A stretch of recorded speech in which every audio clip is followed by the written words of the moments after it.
Tiene la palabra la doctora Gabriela Cuadri, abogada, coordinadora del Movimiento Pro Vida de Rosario. Buenos días, gracias por la invitación. Me presento, soy Gabriela Cuadri, vengo desde la ciudad de Rosario, soy abogada y además de coordinar el Movimiento Pro Vida Rosario, integro el equipo de Vida Humana Internacional como asesora auxiliar general para el programa OEA. Hace años trabajo en distintas agrupaciones de mi ciudad y de mi país en la defensa jurídica del no nacido. Quisiera en esta exposición informar sobre los principales puntos de colisión existentes entre los proyectos de despenalización del aborto, por un lado, y la realidad y el ordenamiento jurídico argentino, por el otro. Puntos de colisión que, a mi entender, hacen inadmisible su legalización. A nadie escapa que el discurso de quienes promueven la muerte de seres humanos en periodo gestacional regularmente aparece plagado de inexactitudes y generalidades. Así, por ejemplo, cuando se habla de la cifra de 500.000 abortos anuales, no encontramos mayor dificultad en demostrar la falsedad de ese número. Hemos escuchado aquí, lo dijo el secretario de Salud de mi ciudad, que las prácticas de aborto llevadas a cabo en Rosario con posterioridad a la resolución del Ministerio de Salud número 614/2012, que implementó el protocolo de aborto, hicieron descender el número de muertes maternas. Me parece oportuno compartir con ustedes las cifras de muertes maternas para la provincia de Santa Fe desde el año 2004, desde cuando se encuentran desagregadas, hasta el año 2016, publicadas por la Dirección de Estadísticas e Información de Salud del Sistema Estadístico Nacional. Muertes por aborto en Santa Fe, año 2004, 4, 2005, 1, 2006, 6, 2007, 1, 2008, 2, 2009, 5, 2010, 2, 2011, 0, 2012, 1, 2013, 1, 2014, 1, 2015, 3, 2016, 2.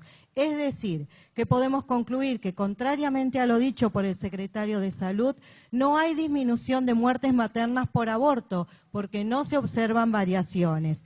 Otro aspecto a tener en cuenta es el mal uso del término interrupción, con el cual se intenta silenciar la palabra aborto, cuando sabemos que el procedimiento en ningún caso es una interrupción, sino que es un punto final irreversible.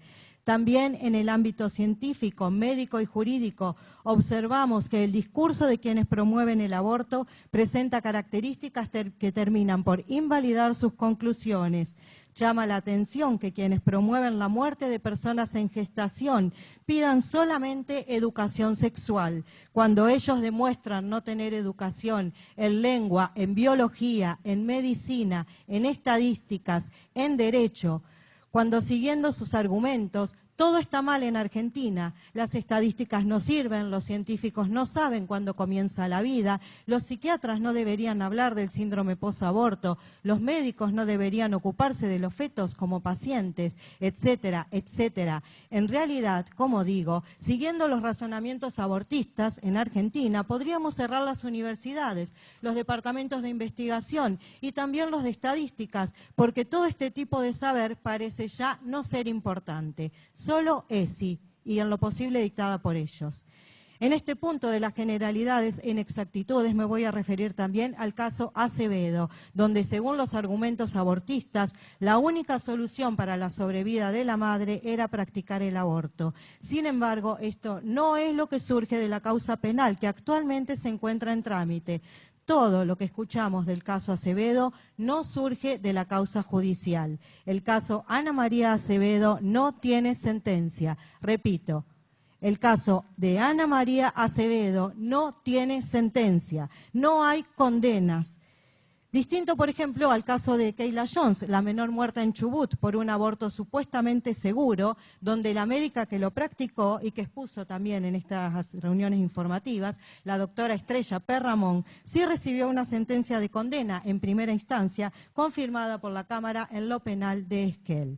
Entrando propiamente en el ámbito legislativo, anticipo que me ubico en la postura de quienes entendemos que el artículo 86 del Código Penal del año 1921 hoy se encuentra tácitamente derogado, ya que las causales de no punibilidad que en él se denuncian no superan el control de constitucionalidad, sobre todo después de la reforma de 1994. Aplicamos el principio de norma posterior que deroga norma anterior y con la incorporación de los tratados de derechos humanos a nuestra legislación que tienen jerarquía superior a las leyes.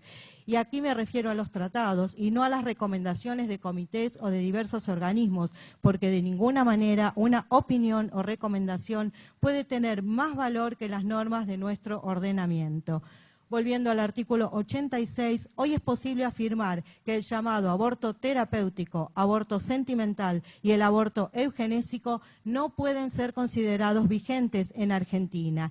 Y esto ha sido interpretado así por numerosos juristas, al punto que siendo el artículo 86 el fundamento utilizado para el dictado e implementación de protocolos de aborto que desde el Ministerio de Salud de la Nación se ha pretendido imponer en todo el país, no todas las provincias lo han adoptado, ya que muchas de ellas han hecho prevalecer el criterio interpretativo que acabo de enunciar.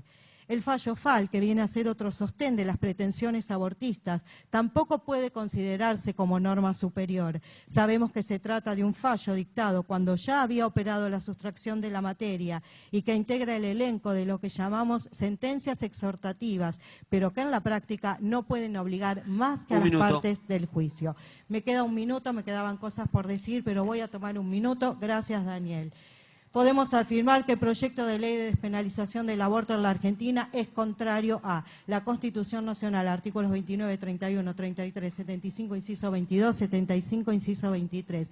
Declaración Americana de los Derechos y Deberes del Hombre, que dice, todo ser humano tiene derecho a la vida, artículo 1 y artículo 2. Declaración Universal de los Derechos Humanos, artículo 3, todo individuo tiene derecho a la vida. Artículo 2, artículo 6, artículo 7, todos los hombres son iguales ante la ley y tienen sin distinción igual protección. Artículo 25. Convención Americana sobre Derechos Humanos, Pacto de San José de Costa Rica, artículo 1, artículo 4, artículo 5. Persona, a los efectos de esta convención, es todo ser humano. Pacto Internacional de los Derechos Civiles y Políticos, artículo 6, también artículo 24. El derecho a la vida es inherente a toda persona humana. Pacto Internacional de Derechos Económicos, Sociales y Culturales, artículos 2, artículos 10. Convención sobre los Derechos del Niño, artículo 1, artículo 6 y por supuesto la aclaración que hizo Argentina en la ley 23849 al momento de su ratificación. Convención para la prevención y sanción del delito de genocidio. Artículo 2, Convención para la eliminación de todas formas de discriminación contra la mujer, artículo 16, que establece tener como criterio rector el interés superior del niño. En nuestro derecho niño es desde la concepción. Los proyectos violan también la Convención contra la Tortura y otros tratos o penas crueles, inhumanos o degradantes. Artículo 1. Violan la Convención sobre los Derechos de las Personas con Discapacidad. Artículo 1, 5, 7. Dice el artículo 7, los Estados partes tomarán todas las medidas necesarias para asegurar que todos los niños y niñas con discapacidad gocen plenamente de todos los derechos humanos y libertades fundamentales en igualdad de condiciones con los demás niños y niñas. Por lo tanto, está vedado el aborto por malformación. Tu tiempo. Es mi tiempo, la lista sigue. Solamente voy a decir que queremos que se valore la verdad, que realmente se respete la verdad, queremos que se respete la vida, queremos que se respete nuestro ordenamiento jurídico. Que viva la Argentina.